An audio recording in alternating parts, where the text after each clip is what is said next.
if you hear the beeping on my screen. And I believe at last count, this is about 400 and just under 450 delegates over the 2 days, with 54 people presenting. And this is from right across our ALN members and beyond, I believe. So I believe we've got delegates from Latvia, India joining us, and I'd really like to welcome you along to the conference today. I'm absolutely sure that this event will be a success. You'll be pleased to know I only have 5 minutes this morning to welcome you, but I would like to take this opportunity to thank everyone on the conference planning team for getting us to this stage. It's not an easy thing to do, especially when a lot of people have been remote working. So a really quick run through of names, but thanks to Nick Gregory, Ben Catt, Chrissy Stevenson, Emma Burns, Emma Spivey, Harry Endersby Marsh, Helen Clough, John Roxburgh, John Williamson, Katie Skellett, Liz, Nikki Freeman, Padma Inala, and Zelda Chatton. And I promise that's the list complete there, but I really want to say thanks for that team. And also thanks to Lancaster University in particular for hosting the conference via Teams. And I think in particular, Connor Wilson and Rob Davis from the Lancaster team have joined as the tech team, and they're helping with hosting on the day and currently managing everybody coming into the room at the moment. I would encourage you to make the most of all the opportunities available during the next afternoon and actually tomorrow's conference as well. So as well as attending this keynote and the parallel sessions you are doing, I would encourage you to engage with our sponsors. Our sponsors help make this event what it is really, and without them this couldn't happen. So it's really important to us that there is engagement with our sponsors, and if you'll see in the programme, you can access them via our own team channels, so you can interact with them. I would also encourage you to get involved with the sponsored treasure hunt, and I believe you're finding 8 cartoon characters dropped into the sponsors channels, and you complete a Google form with to be in a chance of winning a prize. There are 4 prizes on offer: a Google Nest from EBSCO, a free trial to an Adam Matthew resource, a voucher from us at ALN, and an ebook that you can also have access through IGI Global, which is all about library response to COVID-19 pandemic. If you want to enter that competition, you need to submit your forms by 12 noon tomorrow. I would also encourage you to look at the information provided in the Teams around the ALN special interest groups and communities of practice channels. I've looked through those videos and I hope they give you information about what those groups do, but also how you can get involved. I would really encourage you to look at those. And my favourite channel is there's a cake and chat channel. So you've got a chance to catch up with your old friends, make new ones, and I would really encourage you to use that. Don't forget to join us in the quiz that's taking place at 4:30 today, but they're all my announcements today. And I get the delightful job of now welcoming our first keynote speaker, Andrew Barker. Now, Andrew, I first met him when we both worked in Liverpool, in that region. And I have to say, Andrew at the time was just so incredibly kind and generous in helping me navigate a new role that I was in. He is notorious in the sector for his energy and enthusiasm, and he's always willing to listen to new ideas, come up with creative approaches, just a really go-getter. And I've enjoyed working with Andrew over the years. You'll see from the title of the presentation today and I'm absolutely certain that we will gain, an insight into the challenges that we've faced during the pandemic. But I know that we'll also get a really optimistic position for us in terms of libraries and our next steps. So thank you, Andrew, for agreeing to speak. Welcome to the conference, and I'm going to hand over to you. Thank you. And while I try and find I'll get my presentation on the screen, I would like to thank you actually for your kindness and generosity of that welcome, which I wasn't expecting. I really do appreciate it. We we're very fortunate, I think, the way we work in this sector. And certainly you mentioned Liverpool. I still live in Liverpool, and certainly the welcome I always had at Liverpool and the North when I moved back north was something special for me. So as I still hear the beat come through, I will start and I will move on because I'm on a timer. So I'd like to thank Rosie for introducing me and for being the inaugural chair and all the work that involves. Also to Nikki and Emma, who've been a joy to work with, and all the conference planning team that we've just heard from Rosie about there. Absolutely made my life incredibly easy.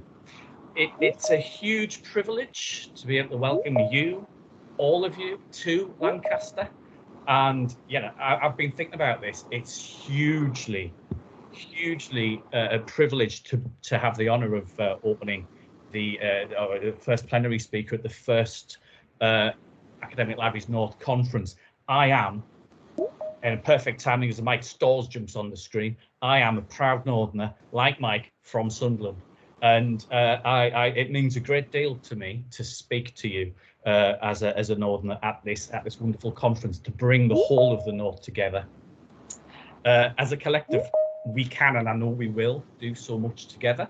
But I'm also speaking as Director of Lancaster. Great privilege to be the Director of Library Services and Learning Development at Lancaster, and I'm grateful for all the work John has done, and Connor, and Rob today, and also everything we're going to hear from Josh, Nicola, Leslie, Liz, Sarah, and Helen, who are presenting from Lancaster.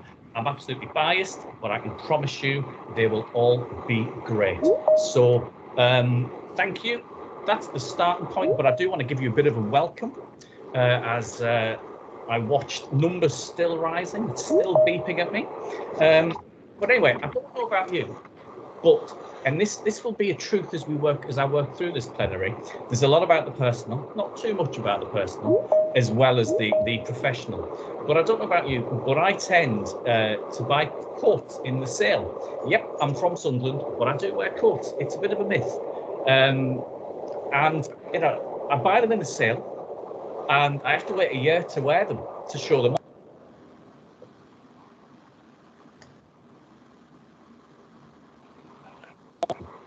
So I'm just muted.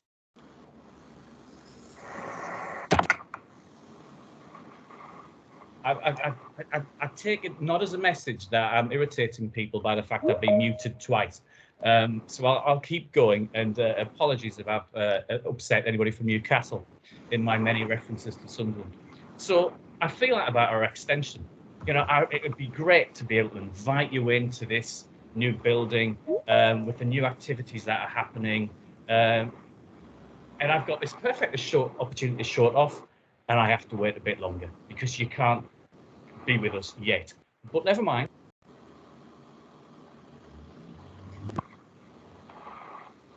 I do have pictures. So anybody who knows Lancaster University Library may well recognise this image. This is our previous refurbishment from 2015. If you were coming in to this conference in the University Library, you'd see this. That's Norman, our old tree. We now have a new tree, and I'll touch on that a little bit further down the line, why we have a new tree. But we're also had over this last year, 18 months, an extension going up, which has increased study capacity by over 400 spaces. But it does much more than just give us new study spaces. We have got within the space, following on from our tree and our consciousness of being positioned right in the centre of a beautiful natural area around Lancaster. We've got 3 living walls in our libraries, 1 on each floor. We've also got very distinct spaces, and there's a point to me taking you through this, because not only will I touch on the spaces, but I'll talk about how we're going to be using them and how they align with our library vision. So we've got distinct spaces within the extension, a supported learning space, a digital scholarship space where we're working already with history colleagues, planning digital humanities courses, planning, working on our Lancaster digital collections. We've got an open research space where our open research colleagues will be spending time. We've got a digital studio for makerspace activities, and we've got an events and exhibition space as well. Again, more of which to come on that. And we're also getting to be implemented a safe pod for accessing, for researchers to access secure data, which will bring researchers and data right into the center of our building. The point is we will be working with them, not as service providers, but as partners. That's another key to what I'll be talking about today. So that's an introduction to Lancaster, our library, but it is only a starting point, because I'm going to take you now through some thoughts on, well, what the hell's the library for? Which is my thoughts on both what I think the role of a university library is in the future, look to the future and post-pandemic, but also a outline, as it will be, on some of the things we're doing in terms of our new vision and how we aim to live that, and how we're already starting to live that. So although I can't show you the library properly, I'm hoping, if this succeeds as a session, that it will act as an introduction to Lancaster and some of our ambitions as we move forward beyond the pandemic and towards the library we want and we plan to be by 2025. So I'm framing a lot of what I think are opportunities for us as a sector around Lancaster. There's a point around the title, and it is acknowledged, it's a question and it is a statement, because I think these are two things I've reflected on a great deal. And as it says there, it is referenced after LBJ. And for those who think it's LeBron LBJ, it's Lyndon Baines Johnson. And frankly, if I was sat there, I think, oh, he's blimey, he's been a director for 5 minutes and he's comparing himself to a president of the United States. But the point is that I stole this title from Lyndon Johnson's comments late in post 22nd of November 1963, when he was just the president, and he obviously succeeded JFK in very difficult circumstances. He was told, take it easy, take it easy. He wanted to push on civil rights. They said it's too early. He said, well, what the hell is the presidency for? And I think whatever we do, whatever role we're in, we should be asking that of ourselves and each other. What are we here to do? What's the point? If I want to be a director, what's the point of me being a director? And that was something that I've reflected on a lot. I was reading this book, and it's a magisterial volume 4 of a series of books about Lyndon Johnson. When I was commuting between Liverpool and Norfolk, a lot of driving and a lot of thinking time. I don't read management books. I like story. You know, I like a narrative. Possibly I like a bit of gossip, but I like reading a narrative while I think about the points that are being made. And I was reading this early on, and two things struck me then and have lived with me ever since. That coming into any new role, I think you need to try and do two things. You need to do something immediately to make sure things feel different, and some of that's behavior, some of that's the way you engage with people. But you also need to do that while buying yourself time to think, learn and understand and self-reflect. And there's a lot of, you need to self-reflect, I think, here, and be self-aware. And the second thing about this quote is absolutely, it's a statement and a question. And if we don't think about what our role is and we don't act on that, I think we're missing an opportunity to be the best we can. And certainly that's how I see it from a personal point of view. So I would say about a lot of the things that I'm going to talk about that we're doing, and actually some of my colleagues will be talking about over the next few days. If not us, then who will do some of the things? We're in a fantastic position going beyond the core and I'm not going to talk a great deal about the core. I'm not going to talk about Elsevier. I'm not going to talk about other things that are happening in our world that are core. They still remain core, but I think there's other things that are becoming increasingly important that we need to be thinking about and reflecting on when we answer that question: what the hell is the library for? So I would say about this book, brilliant book, do read it, this volume in particular, or the previous volume about the Senate. He was a flawed individual, and so I'm not pretending that anything else, but it's a fantastic read about the power of politics and change. So thinking about the question, this is what I'm going to reflect upon today. Clearly, I need to touch on the pandemic. As a joke, within 6 months of starting as the new director, I shut the library for 3 months and killed the library tree. But I also want to touch on the culture of Lancaster, reflect on the sort of director I want to be and some of my traits, I think, before I touch on the new vision, how we want it to be and how we're starting to live it. So, this is Lancaster University Library. This is the entrance. What is this library for? That's what I'm going to take you through. But before I do, I am going to touch on the pandemic, the role we played, how we managed within our institution. The pandemic, it goes without saying, but it needs to be said, has been beyond awful.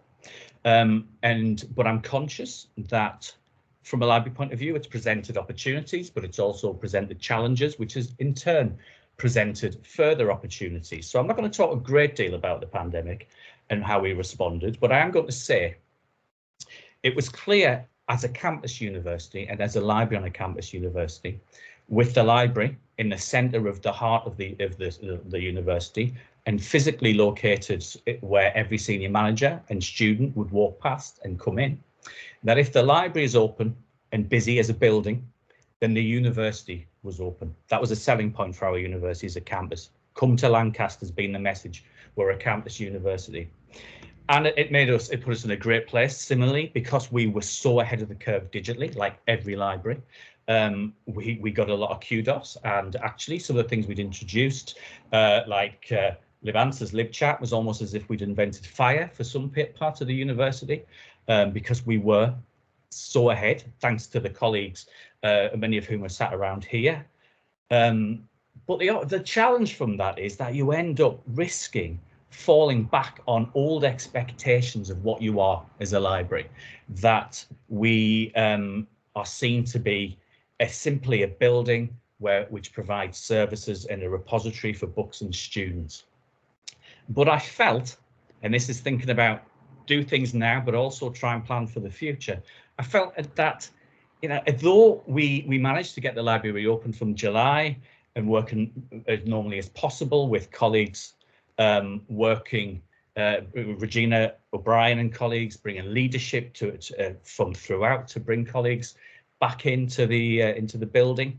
It gave us an opportunity to think differently and be seen visibly to be doing new things. So we used that visibility of the pandemic on campus. We were in meetings with the VC, we were in meetings with across the university senior people to focus on the future. So we used the discussions, the context, the connections with colleagues across the university to gain traction on creating a new vision, because we got that attention at the highest level, just at the time when we had a new VC and a new library strategy, a new university strategy being drafted. So we used it. We didn't just think, right, let's just get through the pandemic. We thought about, let's keep going. Let's think about how we get to the future and how we do different things and we get attention. So that's a little bit about the pandemic, but really framed about how we want to move forwards. I'm really conscious, as somebody who's worked in a few university libraries with a few people around this room, that every time I go to a different university, it's a different version of me. I am, in the words of John Peel about the group, the four, always different, always the same, because you're not just bringing you into the same context you've been in. It's a different context. It's a different institution that thinks differently. And although leadership and leading is vital, you need to bring with it a self-awareness and understanding of where you're going into and what you are And it's a really fascinating thing I've discovered. It's a different version of me who has a different focus when I go to somewhere new. So I'm going to talk a little bit about me and then the university at Lancaster before I move on to some of the opportunities that hopefully being aligned with a great university, fantastic colleagues and working with them has given us new opportunities. So how would I describe me? I'm really conscious as I saw all those names pop up. There's a lot of people around this table, metaphorically this table, who have worked with me in previous lives, not all of whom actually live in or work in the north. So I am conscious some of you might want to add words to this, but please, if you do that privately rather than comment publicly, I'd appreciate that. So how would I describe me? This is how I like to think of myself: collaborative, relationship focused, maybe more energy than I need, progressive, but also, you know, I'm quite a traditionalist. Anybody who knows me knows I like records. I'm quite, and I dress like it's 1956 as my haircut demonstrates, but I am a progressive at the same time. I'm passionate, which hopefully comes through as well, and I'm contrary. No, I'm not. I'm contrary. So that's how I kind of see me as a starting point. What about Lancaster? Well, Lancaster, like many other 60s universities, in my experience, well, at least East Anglia, has a strong desire to be different. It's not just another university, it's different. And that goes right back. These universities were founded in the 1960s as a new type of university. And there was a sense of being different, as UEA puts it, doing different. And even if you look back at the history of Lancaster, which our honorary archivist, Marion McClintock, has written, we actually actively set out to write to schools to try and recruit the more rebellious types of students. We actively thought of ourselves as different, but alongside that, you've got to prove, you demonstrate you were a university. So there's a lot of traditions we have. We have colleges, we have a Michaelmas term and a Lent term. So we innovate, but at the same time, we are fairly traditional. And there's a fantastic tension around that. We're small and connected. If you get a coffee on campus, you're definitely going to bump into at least 6 people that you want to have conversations with in the first 5 minutes of landing on campus, which is incredibly helpful. We're collegiate. What does that mean? Well, it means we're collegiate. It means something different to everybody at Lancaster, I think, to an extent. But it's the way we work together, and it's the way we think about the way we work together. We are collegiate. Not just we have colleges, we're collegiate. Real focus on social justice. It's something that's very important. I'm in Fylde College. Fylde College was always a very political college, and Lancaster, like other 1960s universities, continue to have that within their DNA. Something seems to have happened to my presentation. I think somebody's possibly stopped my presentation. This doesn't happen when you're in a big room. So let's try again.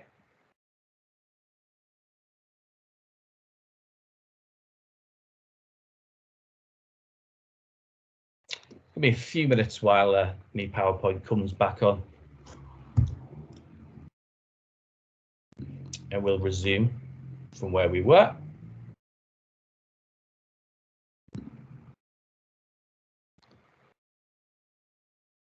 I think we're getting there. Right, so yeah, that's Lancaster.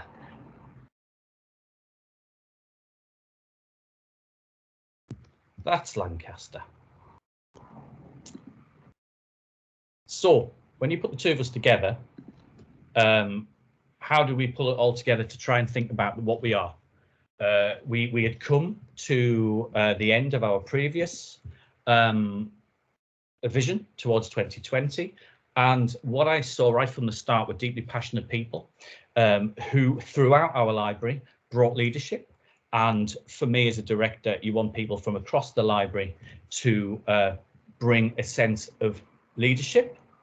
And certainly that's what I have got, and it has been a delight to work with people who have ideas and want us to be different and think differently. So I'm not going to go through how we created our new vision, as that would be a plenary in its own right, and in many ways would potentially have Phil Cheeseman leading on it because of the work that he did. But suffice to say that we worked as a library and as a university closely, engaging with the university, drafting a series of provocations, running workshops to drive our new vision. And Phil and I went eyeball to eyeball on a weekly basis to craft it, and it's going to form everything we'll do over the next 5 years, our roadmap, our annual plan, and our PDRs. It's challenging, but that's exactly what we wanted it to be. Challenging. It's pointless creating a vision you're already doing. For me, it's about creating a vision that you aspire to be doing and at the end of 5 years you're doing. But before I take you through the vision, I want to stress again that so much of the culture to create a new library was already in place. Not about top down. It shouldn't, for me, be about top down. We created the vision as a team and we live it. Leadership in our library runs across every section and within every role, and that's what I want. That's what I want, and that's what they've given me. Although again, every time I'm muted, I'm slightly worried I've said something that's irritated somebody. So I want people to run with great ideas. We want to bring trust, but connect it to the vision. So great ideas will be listened to. We've got a management team. I want people to bring ideas, but we've got to connect it to the vision. And we want to provide structure to facilitate the opportunities to discuss ideas. And we've seen leadership, and you'll hear about it the next couple of days in relation to anti-racism, in relation to staff development, learning development, in relation to the wellbeing group, and in relation to the way we operated throughout the pandemic. And lots were already happening. You'll know some of this because you'll know of Lancaster long before I was working there. You'll have heard of the work around open research, the great work that Tom Shaw's leading on, and work with Josh Sendell and colleagues. Just to note that our work within the open research team is a fantastic example of success, has seen our citations, the rankings for the THE International World Rankings go from 171 to 94th. And citations, the work that we have done as a library, and I'm talking colleagues like who are in this room, Joe and Nicola, to work across the university has helped the university lift our world rankings from 150th to 122nd. We were doing things that are not traditional library business before I started. We've long been digital innovators. Learning development is at the heart of what we do. It's a really important part, and you'll hear colleagues talking about that the next day or so. We've worked hard on diversifying the collection of the library, but there's more to do. We're not even at the starting point on that work, as you'll hear. We've put in place reading groups, and we are about to launch tomorrow on our Lancaster digital collections. So there's already lots happening. When I started in 2019, I'm fortunate to have great colleagues, and they were doing lots of great things, and we're up for doing things differently. So what are these different things? Well, in essence, I am going to take you briefly through the library towards 2025. In essence, 3 words that sums us up: we connect, we innovate, we include. That's what I think we should be doing in 3 words, and I'll take you through the headlines of the vision and as we go through, but I think this cuts to the chase for me. And actually, these 3 words didn't come from me or from Phil. They came from library staff in one of our vision workshops, and for me, it hit the nail on the head. That's who we want to be. So in terms of the statements that we've made, these are all available on our library vision. We want to be a library that's at the heart of the community, Lancaster University's community, local and global. We're a university which has campuses across the world, Germany, Malaysia, China. We work very closely with them. We want to work with them. We want to position the library where we stop and thinking about the physical and the digital. Now, this is a challenge, and it's the one people always ask questions about. But it's not simply a case anymore of the physical and the digital. There's space. We need to think about how we bring those 2 things together. That might be, how do we make ebooks visible in a physical way? we're thinking and reflecting about how we might do that with colleagues within the computing department. But it's about how we bring the two together. We want to be people focused, thriving, dynamic. We want to be co-creators. We're working, as I've said, on in partnership with researchers on a few projects. There's a few research projects that Tom's been working on that we've just submitted, the work that Phil and Tom are doing on Lancaster digital collections. But you've got to think to the future, given UKRI, given the difficulty around textbooks, there's opportunities here to co-create. I've worked before on e-textbooks when I was at the University of Liverpool, something I think is really important and continues to be really important. And I think the sector will look to how we can do that in the future. So co-creating in partnership, we're not just service providers, we work together as partners. We want to represent all the diverse communities. I want anybody who comes into our physical space, our digital space, to see themselves represented in some way and feel welcome. And we've done things already very simply just through book displays, but the impact that has had on people, we've been told, makes them feel welcome. And you're going to hear more about the work we're doing within the university on anti-racism from Josh Sendler at a session later today. But everybody should feel welcome and see themselves represented. And if the pandemic taught us anything, although I think we knew it already, we have a huge role to play in well-being. We want to be disruptive and bring disruptive innovation and do things not seen as traditionally something the library does. Now, you might think, really, should we be doing this? Well, 10 years ago, should we have been doing research data, open research, learning development, all of things that we do now? So it's about moving forward and doing different things. I had a great conversation yesterday with a colleague who's working on the Eden North project about the library running a series of seminars, or at least hosting a series of seminars within the library building. There's opportunity, as you'll see, for us to do different things and to play that connecting role. We're going to think in a global context and engage at a local level. We're a campus university, we're a research intensive university, but there's significant deprivation on our doorstep. It's great that the grammar schools visit us, but we need to reach out to the colleges, the FE colleges, the other schools, and partner with them and bring them in. So nobody thinks Lancaster University Library is just for grammar school kids to come. It's not, it's for FE colleges, it goes beyond. We've had conversations with some of our local colleges about how we do that. So it's easy to say it. How are we making the vision real? We've got our new spaces that I've talked about. We're working on anti-racism. We are looking at how we bring the great work of the anti-racism advocacy group that you're going to hear about from Josh into our policies. So in the way that I know Sheffield and Salford are already planning, looking at how we can put that at the core of our collections development policy. We're working with Open Research and other partnerships, Lancaster Digital Collections. We've got wellbeing events, both for staff and students. We're looking at how we engage the wider community. At the minute, and it's still discussion point, but a term that one of my faculty librarian colleagues, Paul, has talked to me about is the idea of a community card. You know, so we're not just talking about external borrowers, but we think differently about and offering it as a service that is not charged for, to encourage people into the building who can't perhaps afford to pay an external borrower fee. So we're looking at how we can do that and ensure we're not impacting negatively on our core users. We've got pop-up events. We had a classical guitarist in the library just before the pandemic. We have got Welcome Week pop-up events with music events, a few musicians playing across a lunchtime. I've talked about international partnerships and the digital scholarship work. So see Lancaster's many breakout sessions for more.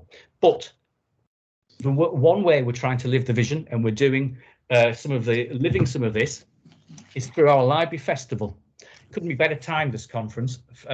Friday and Saturday, led by Phil Cheeseman and colleagues who supported him from across the university. We've got a series of events that will support the work of our vision, but it's not the library leading on these things. It's connecting with colleagues across the library, across the university and across beyond the university. Our work here is to connect, innovate and include, so bring people into the building who might not necessarily have been before. I'm conscious I'm pretty much out of time. I've got a bit of time for questions, but I am going to show you some of the things we've got. We've got talks and activities. I'm hoping you can still see this, possibly not because I'm sharing something different. So bear with us while I try and innovate, connect and include. If now you can hopefully see the screen. Let's try again. Hopefully, if someone can just go yes or no.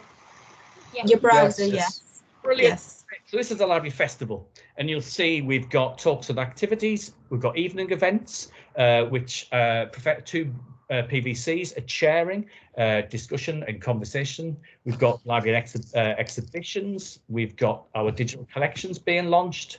So you'll see as you look through there a traditional launch, but we've also got an evening of music and conversation with a range of people from across the university, touching on Eden North, digital scholarship.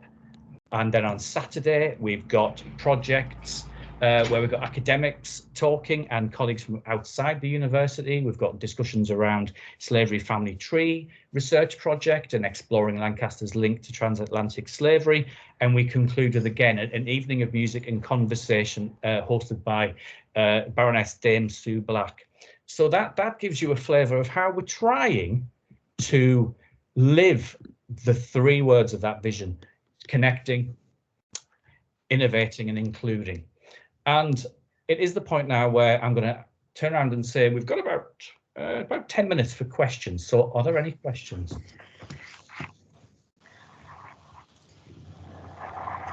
So if people could put their hands up in the first instance, I'll attempt to find you.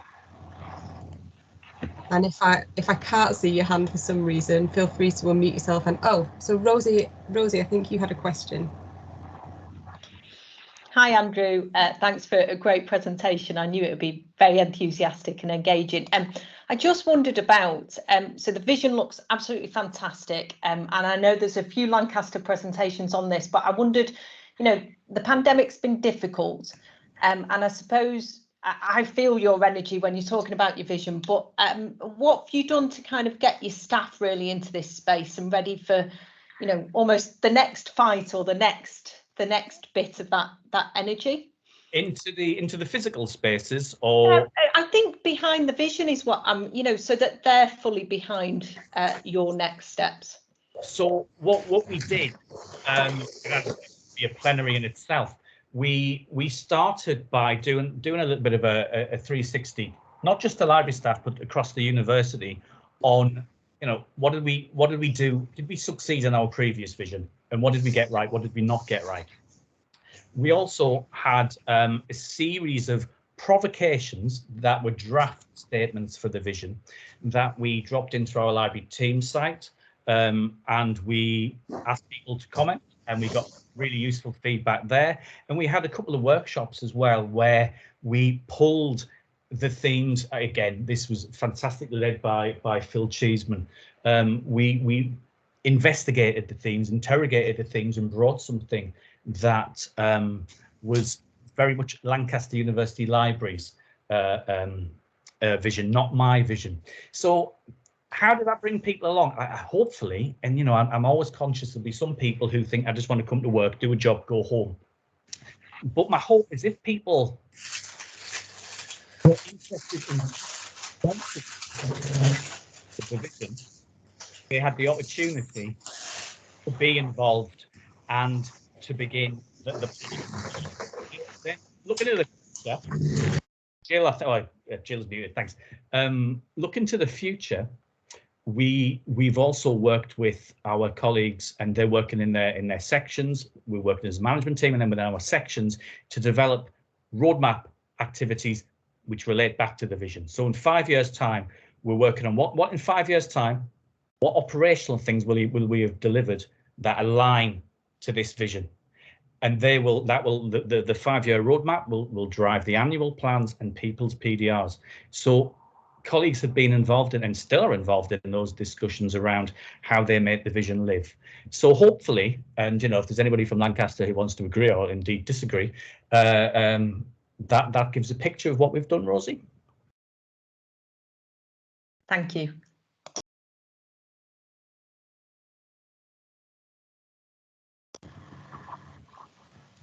Do we have any more questions?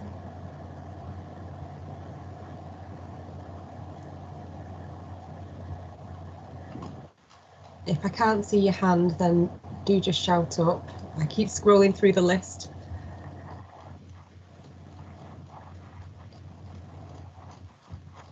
Oh, a few questions. I don't want to put you on the spot today, Andrew. There's a couple of hands up now. Okay. I can't see them. Would you mind identifying those people, please, John? Yeah, I'm not sure who was first, but Kay, do you want to go first? Hi, thank you, Andrew. I'm interested in the anti-racism work. I'm from De Montfort University, and we have a decolonising DMU project, which is kind of university-wide. I am going to Josh's talk. I'm conscious I'll have to leave slightly early because I've got to prepare for my own, but I just wondered whether you wanted to just say a few more details about that. Yes, absolutely. So, as I say, when I started at Lancaster, we already had in place diversifying the collection work, and we were having conversations across the university. It was really interesting. My first experience of what Lancaster could be as a library, and making me realise how much of a community space it was a reading group event at Black History Month. But colleagues within the library were very clear we shouldn't just be doing this, as I'm sure everybody around this room has had similar conversations, 1 month a year. We need to live it, and we need to make sure that we're living it in a way that isn't just superficial. So a colleague, Paul, who's away this week, with Josh and with other key stakeholders across the library, convened an anti-racism stakeholders group, and that has been in place for about 5 or 6 months, and they've been doing some work on auditing things like policies and how we can ensure that we look through things like our collections policy, which we're going to be redrafting this year, through a prism of anti-racism. And we are working, through the staff development group, we've had a variety of speakers. So I would say it's early days. I certainly wouldn't sit back and say we're anywhere near. It's, like I said about the vision, it's an ambition of how we want to be as a library going forward. And I think Josh, without saying any more, because I don't want to step on Josh's toes, I would just say, go to Josh's session, and I feel that my role here is to support it in word and deed. So I sit on that group, and I'm behind the things that are happening, but it's led by colleagues across the library. And I think it would be good for them to talk to people in more detail about what we're doing, because it is led by those leaders who I commented on, who work across the library. Thank you, Andrew. That's really useful. Thanks. Thank you.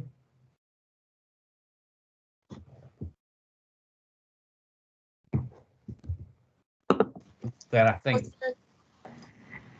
we've got who else has got Mercedes, I think, was on next. Hiya, thank you. Just a quick one. I see with your library festival that you're doing some events so that are online and in person. Yes. So how do you think that's going to work? Because I feel like we've transitioned really well to online services, and I'm worried that we're just going to continue to do that and not do enough in person for those students who can and want to come back to campus.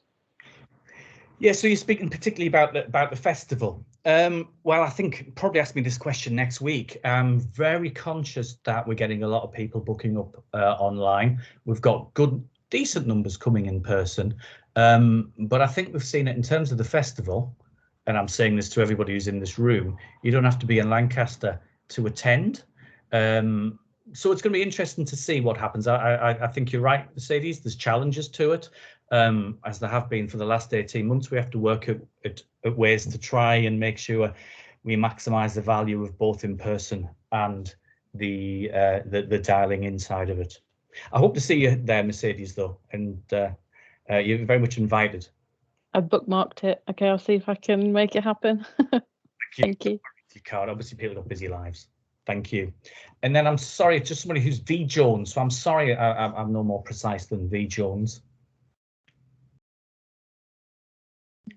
Hi, yeah, I just wondered how your digital collection, is that books that you've digitized yourself? No, so our Lancaster Digital Collection is a series of archive collections or special collections, things like postcards, cinema memory material, letters that we've got in our special collections and archives. And so it's a digitizing of some of our research and special collections and archives, but it's not simply putting in place and digitizing content. Some of it's actually been around partnering with researchers on research projects and helping them make the collections more visible through the digital collections.